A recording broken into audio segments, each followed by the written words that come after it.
Let's see how to add custom cursor to WordPress site. You can add custom cursor like this.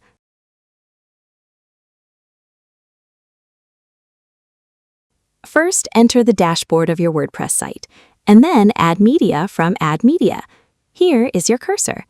You have to place the cursor that you want to add on the WordPress website, and the size of this cursor must be 30 by 30, and the resolution should not be more than that. You can compress the size from the website to 30 pixels into 30 pixels.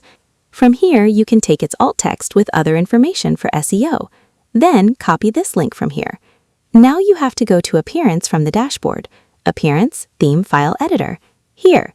From here, you have to add a code in function.php. Now I will give the code in description and comment. You can add it from here. You can copy this code and put it here, at the end of all.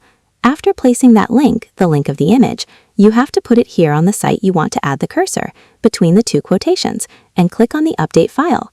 We are experts in e-commerce website building, and we solve any type of WordPress problem very easily. You can contact us in the description.